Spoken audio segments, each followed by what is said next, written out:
good to have this opportunity this morning to stand before you. I appreciate the opportunity to do so. I was actually scheduled to do it the fourth Sunday of last month, but thought it'd be good to slip it a week, seeing that Dad wouldn't be here this morning. I hope that our time together will be profitable. I appreciate all that are here, and I appreciate your attention. I want to look at the phrase just enough, the concept, the idea of just enough. You know, maybe you've been in a situation where you had just enough fuel to make it home. I've been in that situation a few different times, mostly of my own making. When Holly and I were dating, I picked her up at her apartments, and I was bringing her to Mom and Dad's house, and her apartments were down in the valley, and Mom and Dad lived up on top of the mountain. And so as we drove up the switchbacks up the mountain, every time we went into a curve, the engine would start missing and sputtering because the fuel would slosh to one side of the tank, and then it would level out. Then it would slosh to the other, and we would buck and hop, and then all of a sudden it would start running again. Thankfully, we had just enough to make it to the gas station.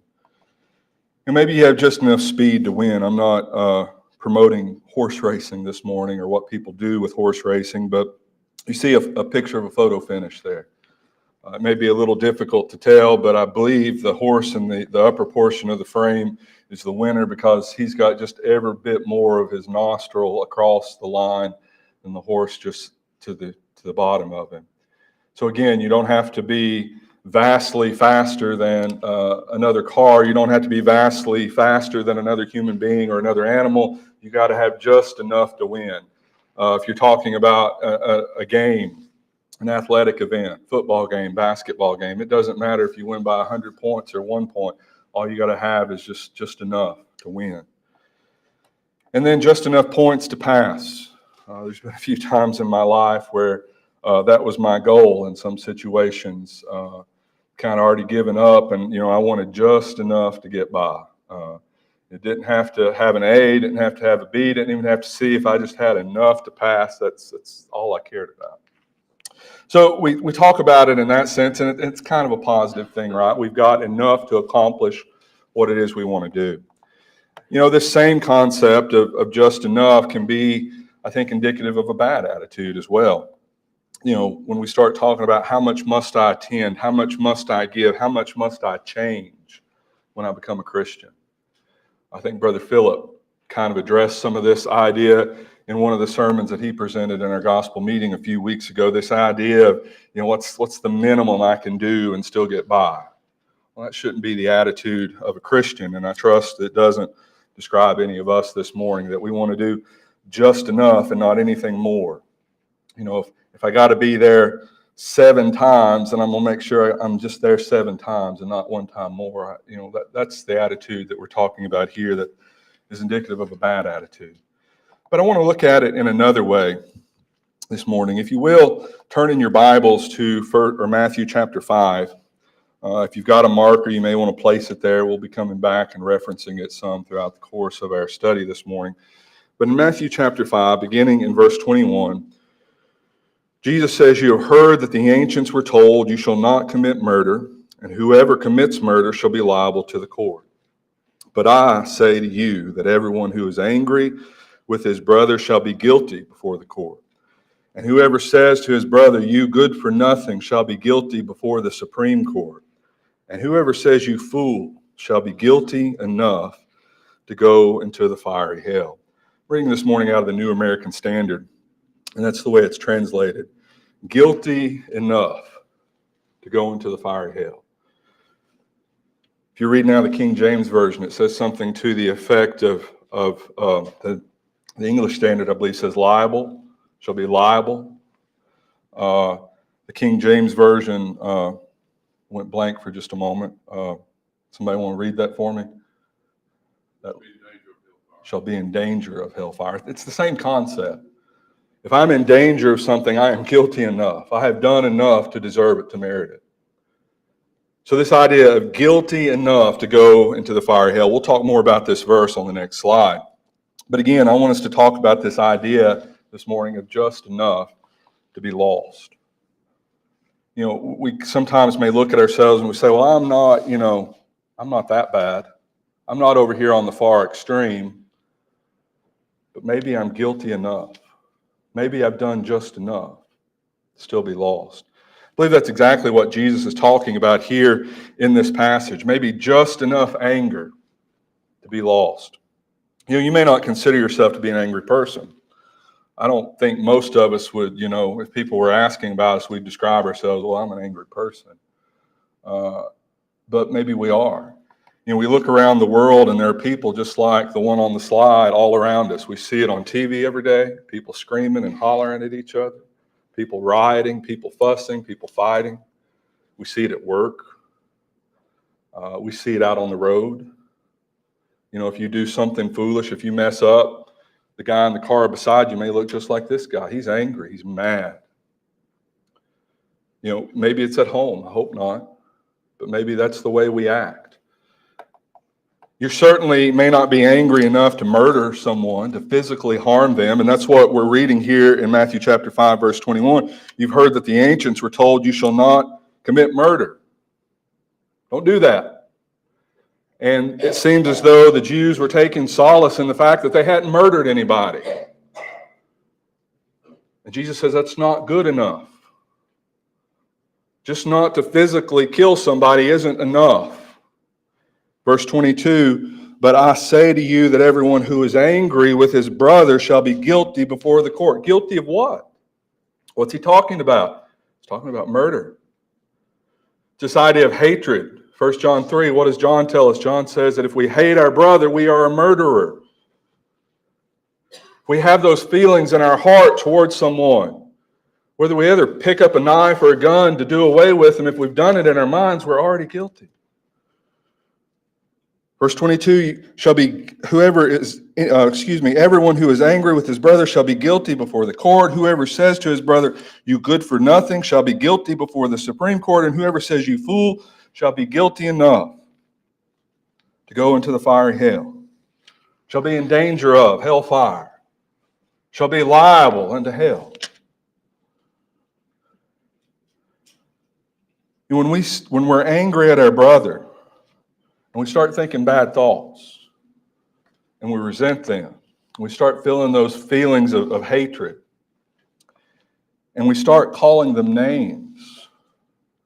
The English Standard Version, where the King James says, Raka, and the New American Standard says, you good for nothing. I believe the English Standard says, when you insult your brother. And I don't think there's anything special, anything here about the word fool. Substitute any word you want. Moron, idiot. The word raka, if you look at Thayer, just means senseless, empty-headed. The idea is I'm just insulting this person because I'm angry at them.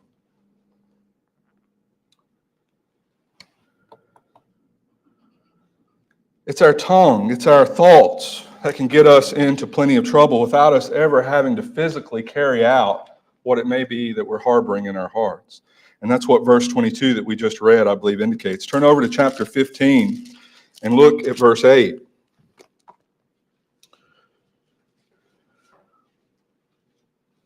Verse 18. Chapter 15, verse 18, he says, but the things that proceed out of the mouth come from the heart, and those defile the man.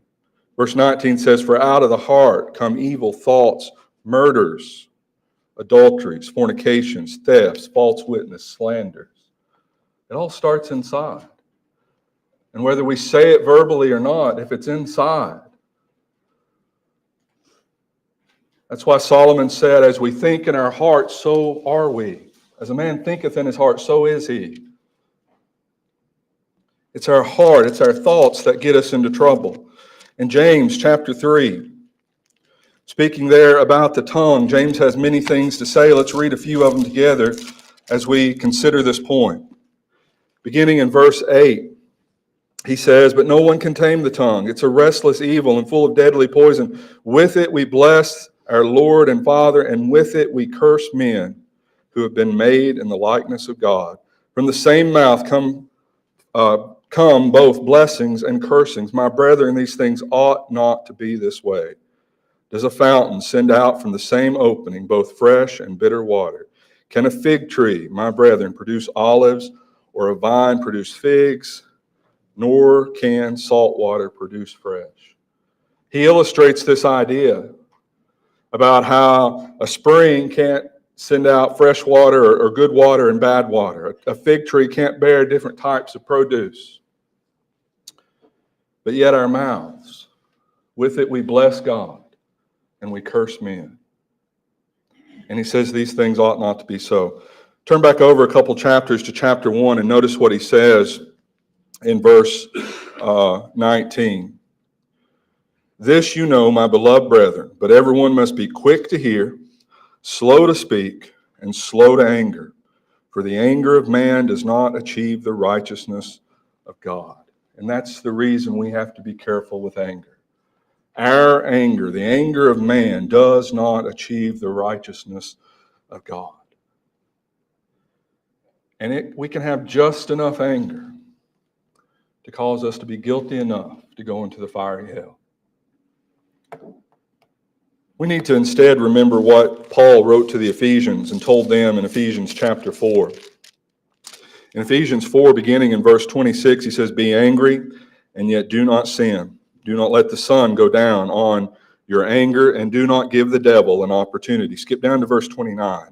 Let no unwholesome word proceed from your mouth, but only such a word as is good for edification, according to the need of the moment, so that it will give grace to those who hear. When I'm calling somebody a good-for-nothing, when I'm calling somebody a fool, moron, idiot, stupid, you pick. Am I building them up? That's what this verse says I'm supposed to do. Only such a word as is good for edification, so that it will give grace to those who hear. When I use that type of language, am I giving grace to anybody? Verse 30, do not grieve the Holy Spirit of God, by whom you were sealed for the day of redemption. Let all bitterness and wrath and anger and clamor and slander be put away from you, along with all malice. And we read verses like that and we say, that's not me, that's other people. Because that's a real, all those things there that he mentions in verse 31, those are really bad things.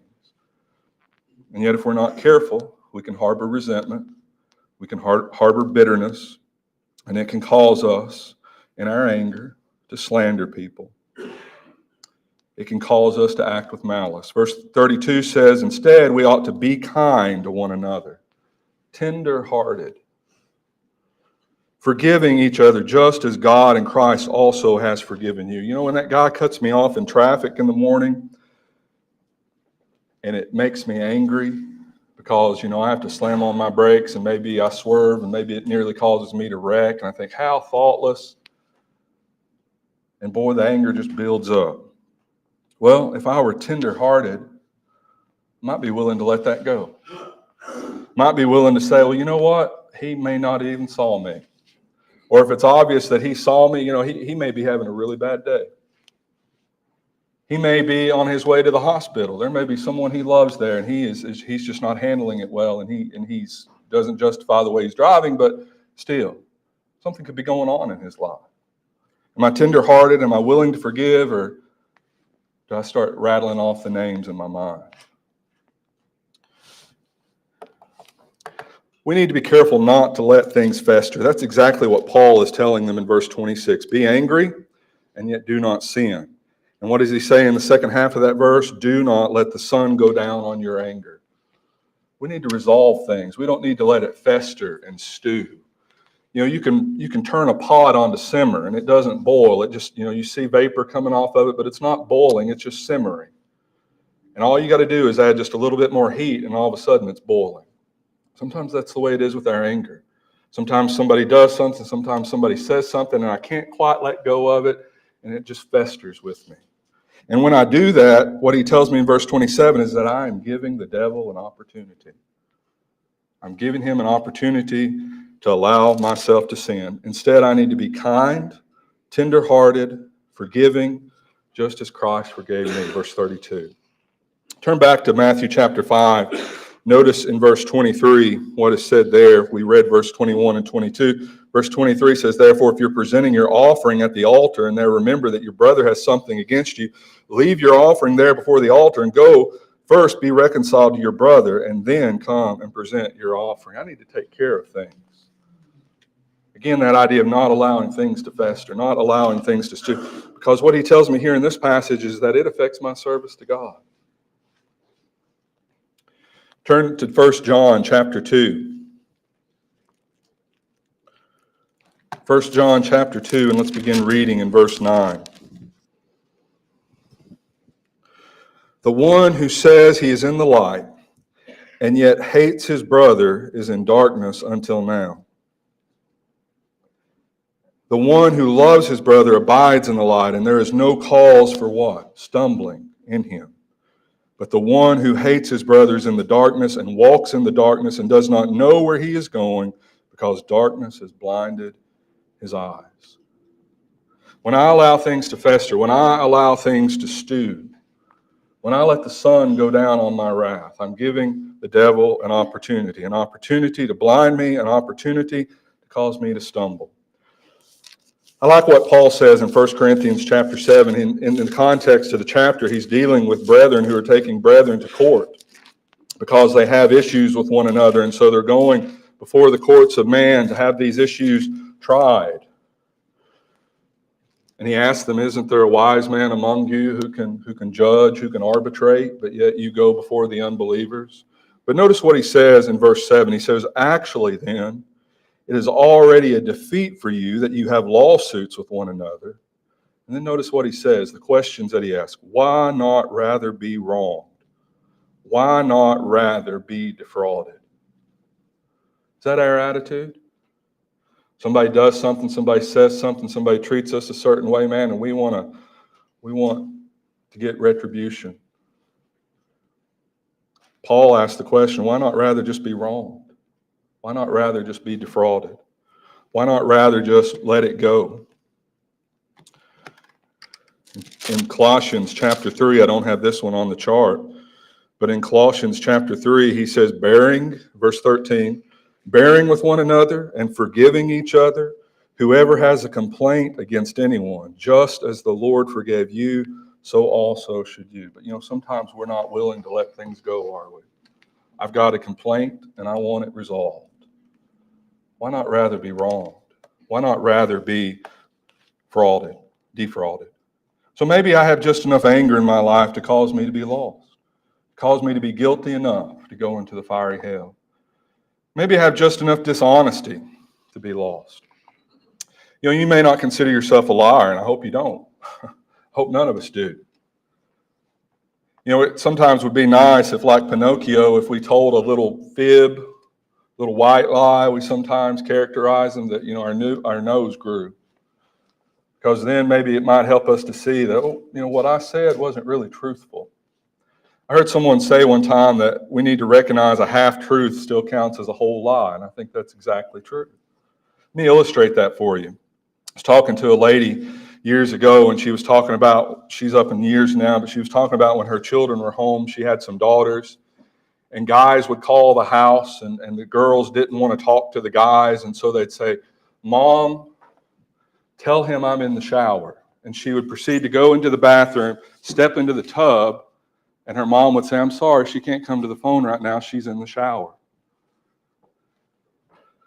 And somebody says, well, that's the truth technically, right? I'm standing in the shower. Well, what's the implication of that statement? The implication of that statement is I'm trying to deceive somebody. I'm trying to make them think that I am indisposed and I cannot come to the phone. Instead, I am just literally standing in the shower as an excuse not to have to speak to someone on the phone. That's a half-truth, but it counts as a whole lie. A lie is the willful intent to deceive. And any time that we try to craft things in such a way that we give somebody a different impression, we're lying. 1 John chapter 2, verse 21, John makes a statement here that's very simple, but I think very profound at the same time. 1 John chapter 2, verse 21, he says, I have not written to you because you do not know the truth, but because you do know it, and because no lie is of the truth. Very simple statement. He says, you know the truth. And if it's anything but that, it's a lie. And that's the way we need to look at it. Sometimes I talk to my children, I say, they're in a fight and there's a big scuffle, and I say, what happened? And the response I get most of the time is well, that he hit me. But that's true, but the part you left out was that just before he hit you, you hit them. That's a half-truth, but it's a whole lie. In Ephesians chapter 4, Paul, again, writing to the Ephesians, reminds them a verse earlier from what we read earlier. He says, therefore, laying aside falsehood, speak truth, each one of you, to his neighbor, for we are members of one another. Lay aside all falsehood. If my intent is to deceive you, even though that technically what I'm saying is true, but my intent is to deceive you to think something else, I've lied. That's falsehood. Colossians chapter 3 and verse 9. Do not lie to one another, since you have laid aside the old self with its evil practices and have put on the new self, who is being renewed to a true knowledge according to the image of the one who created him. Let that soak in for a moment. I'm not to lie. I've laid aside the old self and its evil practices. I am now a new self. I have been created in the image of God, in whom there is no lie, in whom there is no deceit. And if I am in his image, there should be no lying, there should be no deceit, no deception, no dishonesty in me. You know, we can lie by being a hypocrite. Turn with me to 1 John, and I think we'll see this illustrated. You know, we may not think about it this way, but it's what John says. 1 John chapter 1, verse 6.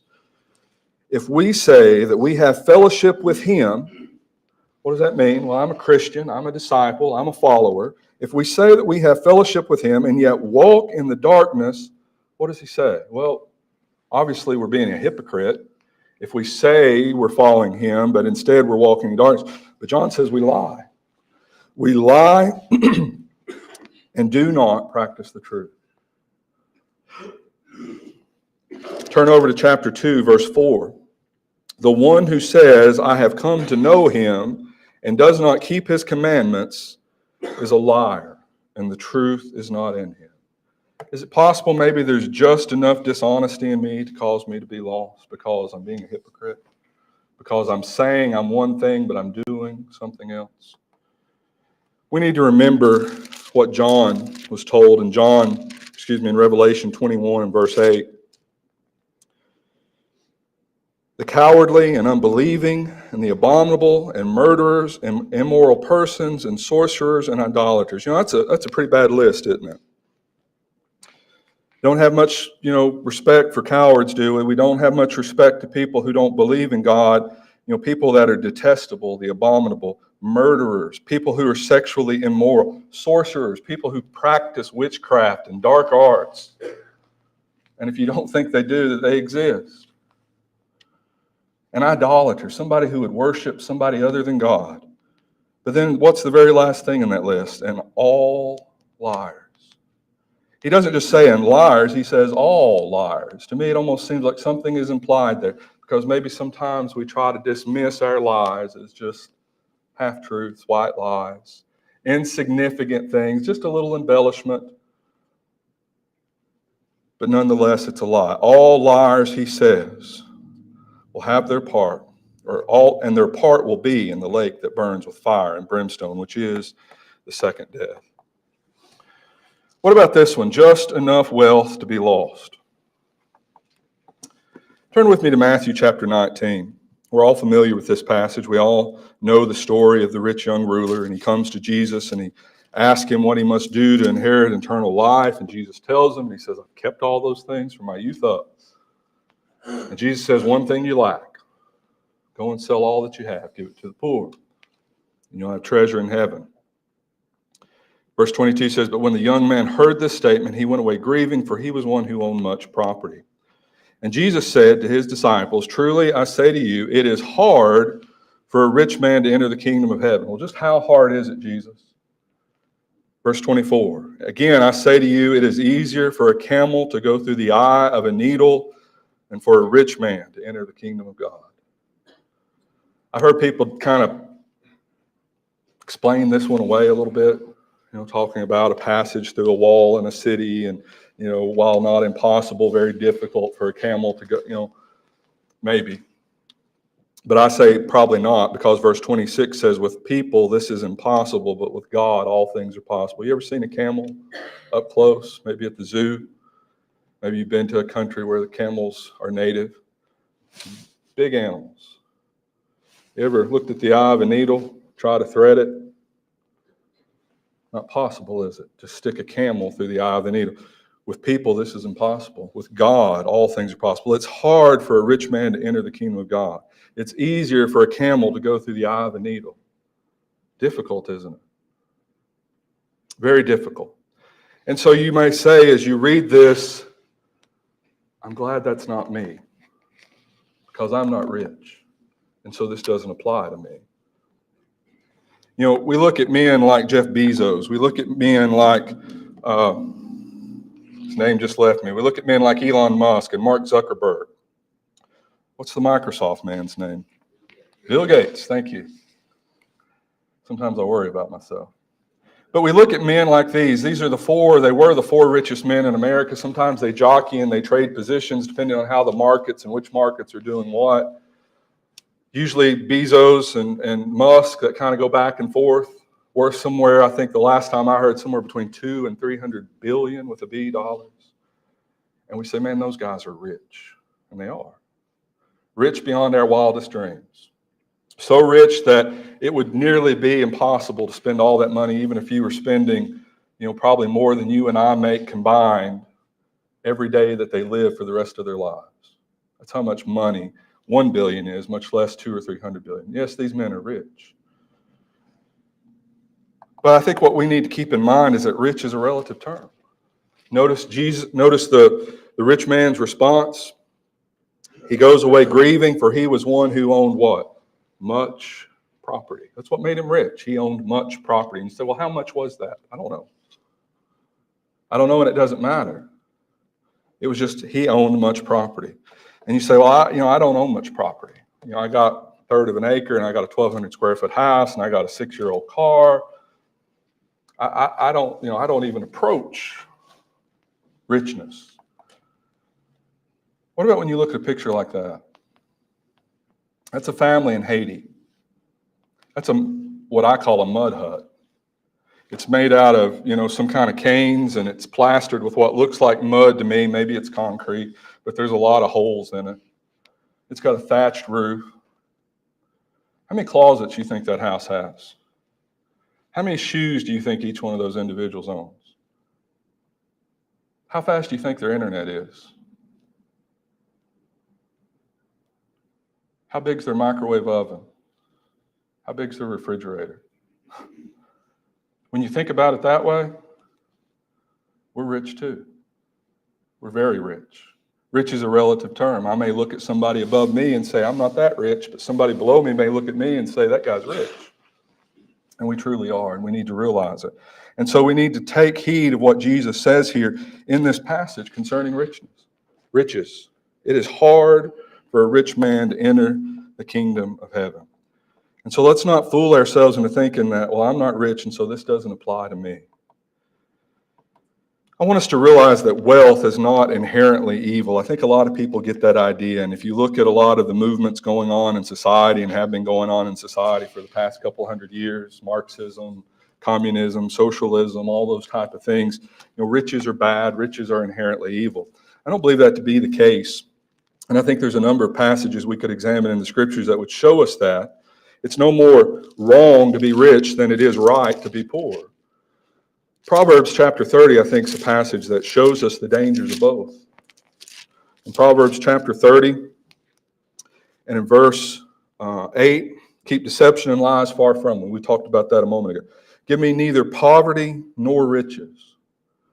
Solomon says, I don't want to be either one. I don't want to be wealthy and I don't want to be poor. And he goes on to tell us why. Feed me the food that is my portion, that I be not full and deny you and say, who is the Lord? That's the danger of riches.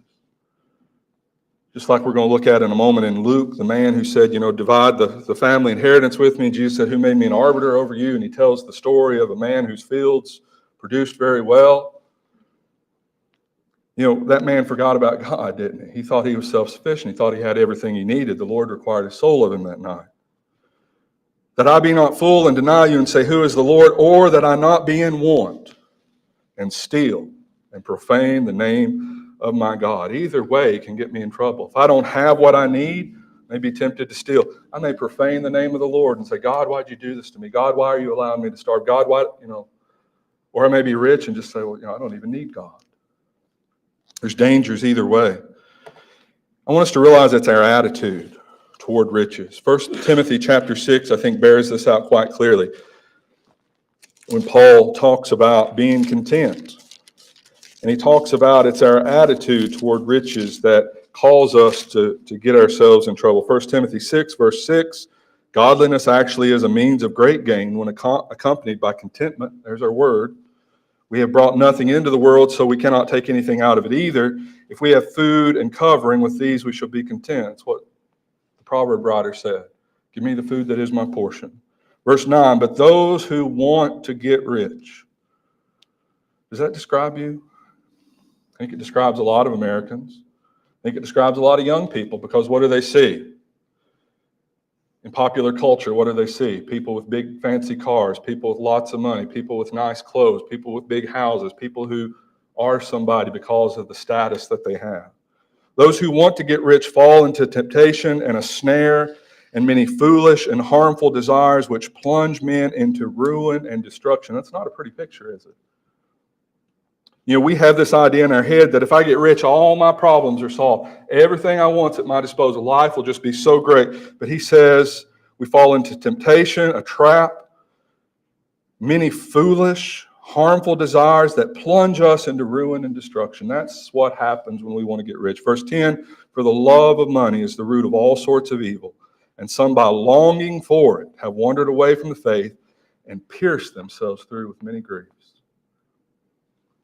Our attitude toward money can get us in a lot of trouble. Matthew chapter 6, verse 24, no one can serve two masters, for he'll either hate the one and love the other, he'll be devoted to one and despise the other. You cannot serve God and wealth. What am I trying to serve? We talked about Luke chapter 12 just a moment ago. Man that came and said, Jesus, tell my brother to divide the family inheritance. And he says in verse 14, who made me an arbiter over you? Verse 15 says, beware and be on guard against every form of greed. For not even when one has an abundance does his life consist of his possessions. Richest man in the cemetery is still dead, and he didn't take anything with him. We can have everything this life has to offer and be sorely disappointed in the end. Verse 21, so is the man who stores up treasure for himself and is not rich toward God. Therein is the problem.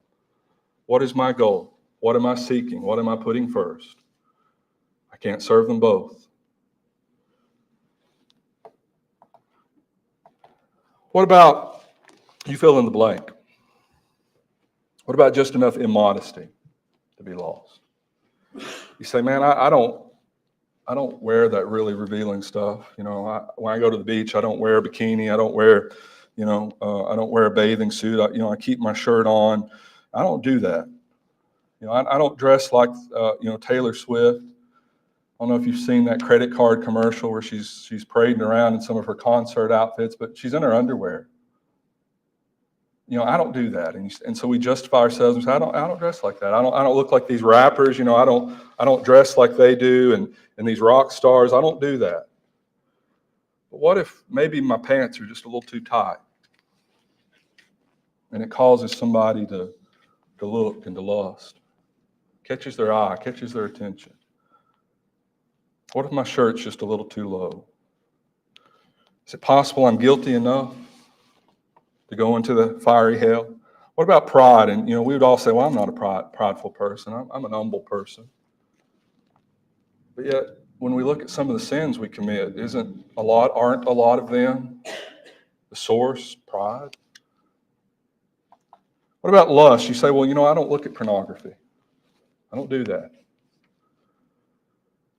There in Matthew chapter 5, where we began our reading today, if we just skip down a few more verses, we'd see that, they were saying, well, we don't commit adultery. And Jesus says, well, it's not enough just not to commit adultery. Whoever looks upon a woman with lust for her committed adultery in his heart. So maybe when somebody walks by, I kind of turn my head and I look leeringly and longingly.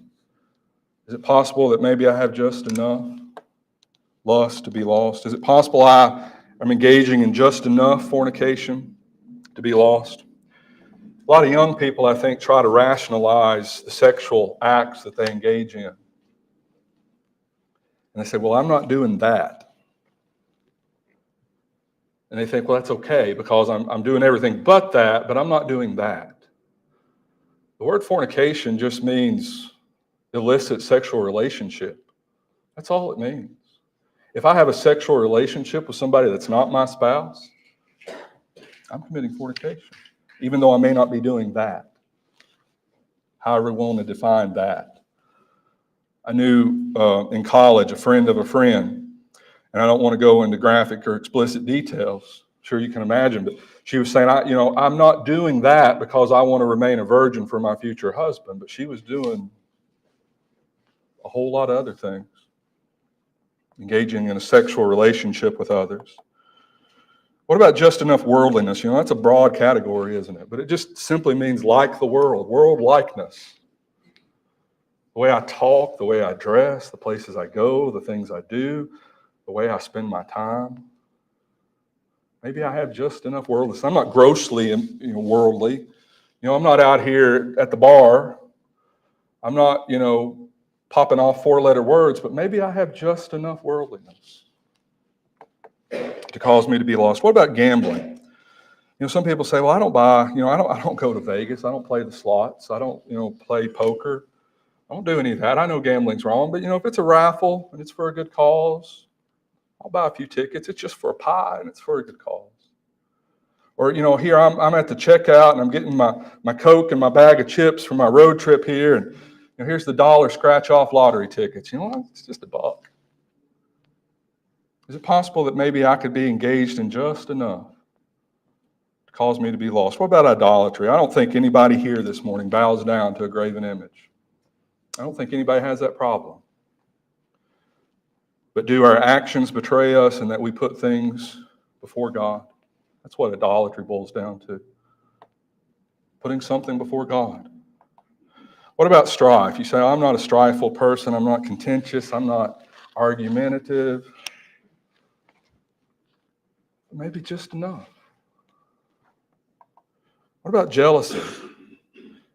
We'd all say, I'm not a jealous person. But then we see somebody pull up in a new car and we look at it and say, boy, I wish I could have that.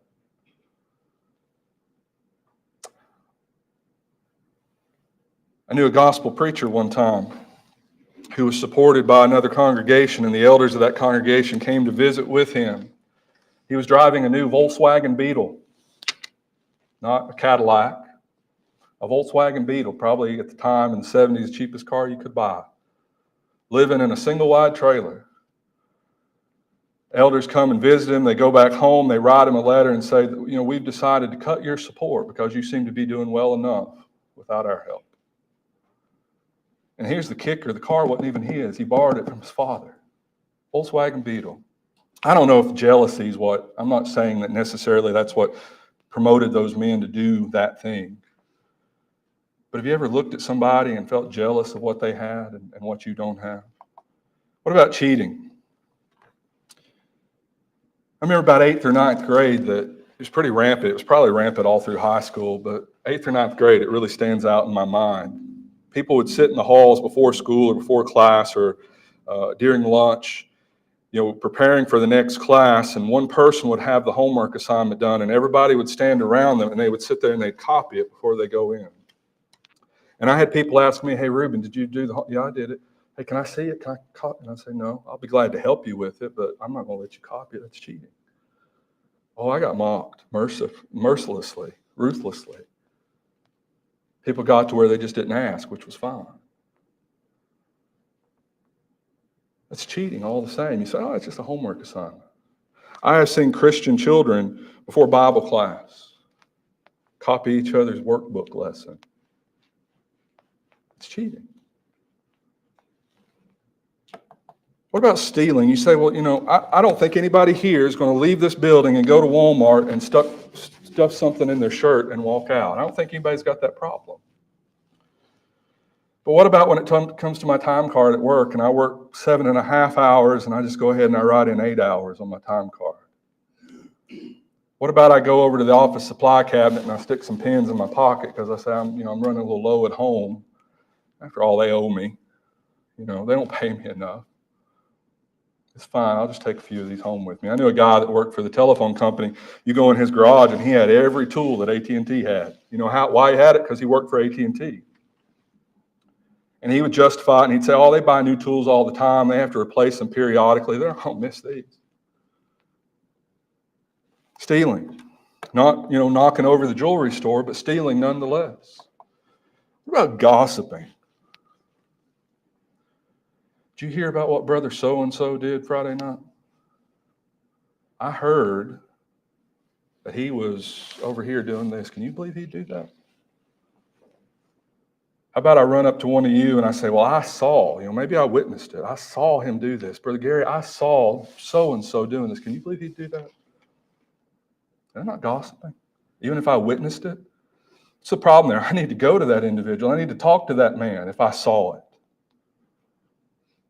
I don't need to be going telling 5 other people. There in Romans chapter 1 at the end of the chapter, there's a whole laundry list of sins that are mentioned there that are worthy of death. You know what's mentioned right in amongst them? Gossip. To the human mind, gossip doesn't compare to murdering, which is listed in that list. And we say, yeah, somebody murders, they're worthy of death, but the same verse says gossips. And I'm going around and I'm spreading it to all the brethren. So-and-so did this. So-and-so did that. Do I have just enough selfish ambition? We don't have a lot of time. In fact, we're out of time, but I want to read it anyway. In Colossians chapter 3, we're told not to be selfishly ambitious. We're told to look out for the good of others. I'm sorry, Colossians 3, maybe it's Philippians. Yeah, Philippians chapter 2, verse 3. Do nothing from selfishness or empty conceit, but with humility of mind, regard one another as more important than yourselves. Who's more important than ourselves? A lot of times, the way we act, nobody's more important than we are. But don't be selfish, he says. Don't look out. Verse 4 says, do not merely look out for your own personal interest, but also for the interest of others. Maybe I have just enough selfish ambition to be lost. What about greed? What about covetousness? What about any number of sins you want to fill in? We could spend the rest of the day. We could go up in late hours of the night. We could probably go up into tomorrow talking about the things that we can be engaged in just a little, but probably just enough to cause our souls to be lost. Just enough to be lost. Let's be careful that we're not guilty enough to go into the fiery hell. Let's not justify our behaviors and say, well, it's not as bad as it could be. It's not as bad as someone else. It's not extreme. We're to have no part of it, and we're to avoid it, and we're to speak against it.